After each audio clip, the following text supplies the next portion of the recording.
اور خان کی وفات پر ان کا چھوٹا بیٹا مراد 40 سال کی عمر میں تخت نشین ہوا۔ اس میں ملک گیری اور حکمرانی کی وہ تمام خصوصیات بدرجہ غایت موجود تھیں جو آل عثمان کے ابتدائی فرما رواؤں کا طر امتیاز رہیں۔ اس کی غیر معمولی فوجی قابلیت نے قلیل مدت میں یورپ کی متعدد ریاستوں کو سلطنت عثمانیہ میں شامل کر لیا۔ مراد کی تخت نشینی کے وقت سلطنت عثمانیہ ایشیائے کوچک کے شمالی مغربی حصے اور یورپ میں زنب، گیلیپولی اور تھریس کے بعض دیگر مقبوضات پر مشتمل تھیں۔ سلطان مراد نے صرف 30 سال کی مدت میں سلطنت کو 5 گنا بڑھا دیا تھا۔ عنان حکومت کو ہاتھ میں لینے کے بعد سلطان مراد نے سب سے پہلے یورپ کی طرف بڑھنے کا قصد کیا، لیکن امیر کرمانیہ نے اس قدیم بغاوت کی بنا پر جو اس کے خاندان اور آل عثمان کے درمیان چلی آتی تھی، ایشیائے کوچک میں مراد کے خلاف بغاوت کر دی، جسے ختم کرنے کے لیے سلطان مراد کو یورپ کا قصد ملتوی کرنا پڑا۔ سلطان نے فوراً موقع پر پہنچ کر بغاوت کو کچل ڈالا۔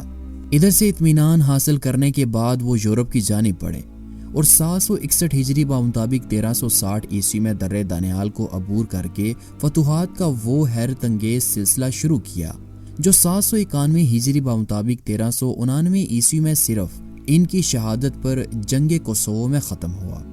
سلطان مراد کی تخت نشینی کے وقت سلطنت بازنطینی کی حالت نہایت خراب تھی۔ اس کے تمام ایشیائی مقبوضات پر ترکوں کا قبضہ ہو چکا تھا اور یورپ میں قسطنطنیہ کے علاوہ صرف شمالی تھریس اور مقدونیہ اور موریا کے کچھ حصے باقی رہ گئے تھے۔ ان حالات میں مراد نے درِ دانیال کو عبور کر کے ایک زبردست فوج کے ساتھ تھریس میں قدم رکھا اور سب سے پہلے قلعہ شورڈو پر قبضہ کیا جو قسطنطنیہ سے صرف 5 میل کے فاصلے پر واقع تھا۔ پھر 1363 عیسوی میں بازنطینیوں کے ساتھ سلطان کا ایک سخت معرکہ پیش آیا جس میں سلطان مراد نے انہیں بری طرح شکست دی۔ نتیجہ یہ ہوا کہ ادرنا نے فوراً ہتھیار ڈال دیے اور تقریباً تمام تھریس سلطان مراد کے قبضے میں آ گیا۔ اس کے بعد عثمانی جنرل لالا شاہین نے بلغاریہ میں داخل ہو کر اپنی فتوحات کا دائرہ بڑھایا۔ یہاں شہنشاہ قسطنطنیہ کو مجبور ہو کر سلطان مراد سے صلح کرنی پڑی اور اس نے سلطان سے ایک معاہدہ کیا کہ تھریس کے جو علاقے اس کے ہاتھ سے نکل گئے تھے انہیں دوبارہ حاصل کرنے کی کوشش نہیں کرے گا، عثمانیوں کے آئندہ حملوں میں سرویا اور بلغاریہ کو مدد نہیں کرے گا اور اناطولیہ کے ترک امراء کے مقابلے میں سلطان کی مدد کرے گا۔ اس کے بعد سلطان مراد واپس بورصہ روانہ ہو گئے۔ یورپ میں سلطان مراد کا مقابلہ اس وقت تک صرف بازنطینیوں سے تھا اور دوسری عیسائی حکومتوں نے ترکوں کے خلاف بازنطینیوں کی مدد نہیں کی تھی، مگر اب فلپوپولس کی فتح نے معاملے کی صورت کو بالکل بدل دیا تھا۔ یہ شہر اگرچہ سلطنت بازنطینی کا مقبوضہ تھا، اس کی فتح نے عثمانی فوجوں کے لیے بلغاریہ کا راستہ کھول دیا تھا۔ ترکوں کا یہ اقدام بالآخر کلیسائے روما کے زیر سایہ حکومتوں کے لیے بھی خوف کا باعث بنا اور پوپ اربن پنجم نے ہنگری، سرویا، بوسنیا اور ولاچیا کے فرما رواؤں کو آمادہ کیا کہ ترکوں کے بڑھتے ہوئے قدم کو روکنے کے لیے اپنی فوجیں روانہ کریں۔ چنانچہ اتحادیوں نے 1363 عیسوی میں 20,000 فوج تھریس روانہ کی اور یہ اعلان کیا کہ وہ ترکوں کو یورپ سے نکال کر دم لیں گے۔ سلطان مراد اس وقت اناطولیہ میں تھے۔ یہ خبر سن کر فوراً یورپ کی طرف روانہ ہوئے، مگر ان کے پہنچنے سے پہلے ہی لالا شاہین ایک مختصر فوج کے ساتھ جو تعداد میں عیسائی لشکر سے بھی زیادہ تھی ان کے مقابلے کے لیے آگے بڑھے اور رات کو جبکہ اتحادی فوجیں ادرنا کے قریب دریائے مارٹیزا کے ساحل پر اپنے خیموں کے اندر شراب و کباب کی سرمستیوں میں مبتلا تھیں، یہاں ترکوں نے اچانک حملہ کر دیا اور اس حملے میں تمام عیسائی مارے گئے۔ جو لوگ لالا شاہین کی تلوار سے بچ گئے انہوں نے دریا کو عبور کرنے کی کوشش میں ڈوب کر جان دے دی۔ یوں گویا پوری عیسائی فوج ہلاک ہو گئی۔ شاہ ہنگری جو موقع پر موجود تھا بڑی مشکل سے جان بچا کر وہاں سے بھاگا۔ یہ پہلا معرکہ تھا جو عثمانیوں کو یورپ کی سالانی قوموں کے ساتھ پیش آیا تھا۔ اس جنگ کا نتیجہ یہ ہوا کہ کوہ بلقان کے جنوب کا سارا علاقہ سلطنت عثمانیہ میں شامل کر لیا گیا۔ اس سے عیسائیوں کی قوت کو سخت صدمہ پہنچا اور سلطان مراد نے یہ فیصلہ کر لیا کہ آئندہ اپنی سلطنت کو بجائے ایشیا کے یورپ میں وسعت دینے کی کوشش کرے گا، اور پھر 3 سال کے بعد ادرنا کو دارالسلطنت قرار دیا۔ اس کی یہ حیثیت فتح قسطنطنیہ تک قائم رہی۔ ادرنا سے مراد نے بلقانی ریاستوں پر حملے کی تیاریاں شروع کی، جنگ مارٹیزا کے بعد مراد اور شہنشاہ قسطنطنیہ کے درمیان ایک اور معاہدہ ہوا جس کی روح سے شہنشاہ نے سلطان کا باج گزار ہونا منظور کر لیا تھا اور آئندہ جنگوں میں عثمانی فوج کی حمایت میں اپنی فوج کا ایک دستہ بھیجنے کا وعدہ کیا۔ کچھ دنوں تک تو شہنشاہ قسطنطنیہ خاموشی کے ساتھ سلطان کو خراج ادا کرتا رہا، لیکن پھر اسے اپنی محکومی ناقابل برداشت محسوس ہونے لگی۔ چنانچہ 771 ہجری میں اس نے روما کا سفر کیا اور پوپ کی خدمت میں حاضر ہو کر یورپ کی مسیحی حکومتوں کو سلطنت عثمانیہ کے خلاف ابھارنے کی درخواست پیش کی۔ اس نے پوپ کی حمایت حاصل کرنے کے لیے طرح طرح کی ذلت گوارا کی، یونانی کلیسا کے ان تمام عقائد سے بیزاری ظاہر کی جو کلیسائے روما سے مختلف تھی، اور مذہبی معاملات میں کلیسائے روما کی برتری بھی تسلیم کر لی۔ لیکن ان تمام باتوں کے باوجود اس کا مقصد نہ ہو سکا اور عیسائی حکومتیں ترکوں کے خلاف اعلان جنگ کرنے کے لیے آمادہ نہ ہو سکیں۔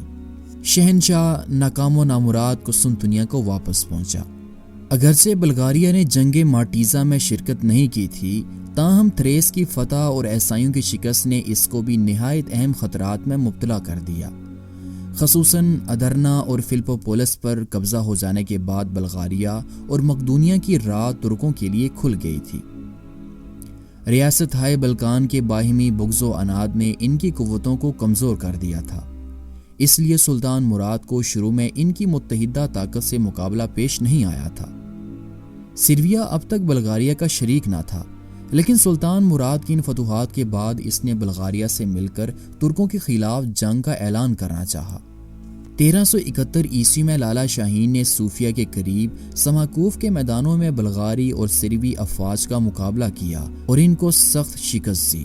اس جنگ کے بعد کوہ بلکان تک بلغاریہ کا سارا علاقہ سلطنت عثمانیہ میں شامل کر لیا گیا تھا۔ دوسرے سال لالا شاہین اور عثمانی فوج کے دوسرے مشہور جنرل نے مقدونیہ پر حملہ کیا، جو اسٹیفن ڈوشن کے زمانے سے سرویا کا ایک صوبہ تھا۔ 1376 عیسوی سے 1381 عیسوی تک کا زمانہ سلطان مراد کے دور حکومت کا امن کا زمانہ تھا، لیکن امن کے زمانے میں سلطان مراد توسیع سلطنت کی تدبیروں سے غافل نہ تھے۔ 1376 عیسوی میں انہوں نے شہزادہ بایزید کا نکاح امیر کرمیان کی لڑکی سے کر دیا۔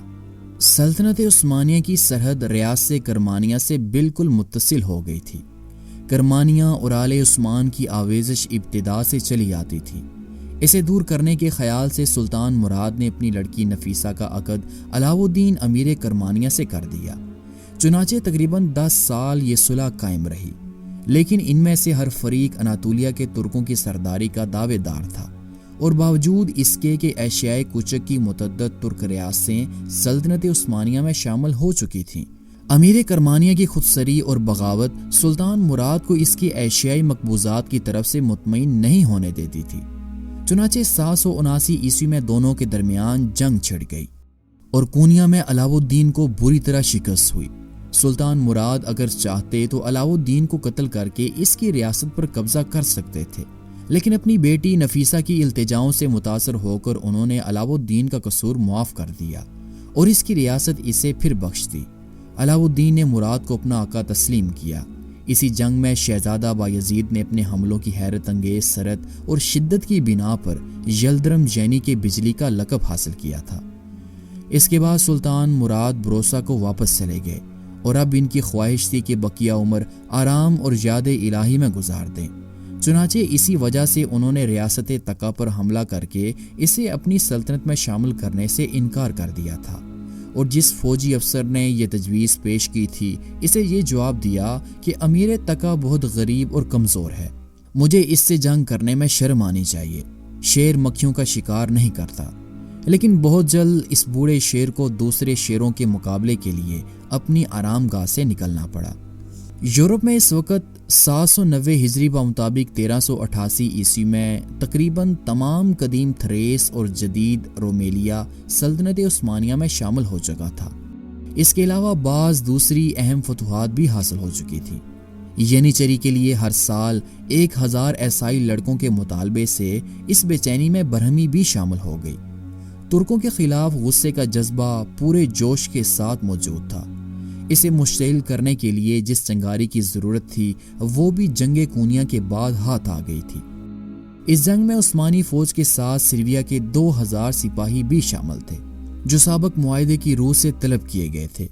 کوچ سے پہلے ہی سلطان مراد نے فوج میں اعلان کرا دیا تھا کہ کرمانیہ کی سرحد میں داخل ہونے کے بعد بھی ریاست کے عام باشندوں کی جان و مال کو ہرگز کسی قسم کا نقصان نہ پہنچایا جائے، اور جو شخص اس حکم کی خلاف ورزی کرے گا اسے سخت ترین سزا دی جائے گی۔ لیکن سروی سپاہیوں نے، جو یورپ کے دستور کے مطابق دشمن کے ملک میں پہنچ کر ہر قسم کی غارت گری کو بالکل جائز خیال کرتے تھے، اس حکم کی تعمیل سے انکار کر دیا اور راستے میں انہوں نے لوٹ مار شروع کر دی۔ سلطان مراد نے ان میں سے بہت سوں کو سخت سزائیں دیں اور بعض کو قتل بھی کرا دیا۔ سلطان کا یہ فعل فوجی قانون کی روح سے بالکل جائز تھا، لیکن اہل سرویا کے لیے یہ سخت اشتعال کا باعث بنا، اور شاہ سرویا نے عیسائی حکومتوں کو متحد کر کے ترکوں کے خلاف ایک اتحاد قائم کر لیا۔ اس اتحاد میں سرویا، بوسنیا اور بلغاریہ کی حکومتیں آگے تھیں۔ عیسائی قوموں کا اتنا بڑا زبردست اتحاد اس سے پہلے کبھی قائم نہیں ہوا تھا۔ بہرحال سرویا نے مصر کی حکومتوں کے اتحاد سے جو قوت حاصل کر لی تھی وہ بظاہر ترکوں کو یورپ سے نکال دینے کے لیے کافی تھی۔ سلطان مراد نے جب یہ خبر سنی تو اس وقت ان کی عمر 70 سال ہو چکی تھی، تاہم عیسائیوں کے مقابلے کے لیے سلطان فوراً روانہ ہو گئے۔ اتحادیوں نے سلطان مراد کے پہنچنے سے پہلے ہی بوسنیا میں عثمانی فوج پر حملہ کر دیا اور 20,000 ترک سپاہیوں میں سے 15,000 کو شہید کر دیا۔ اس کے بعد فوراً علی پاشا مراد کے حکم کے مطابق درے دربند کی راہ سے کوہ بلقان کو عبور کر کے بلغاریہ میں داخل ہوئے اور شوملہ اور ترانوں پر قبضہ کر کے دریائے ڈینیوب کی طرف بڑھے۔ سیسمان شاہ نے بلغاریہ سے بھاگ کر نائکوپولس میں پناہ لی، لیکن بہت جلد اسے مراد سے معافی مانگ کر صلح کر لینی پڑی۔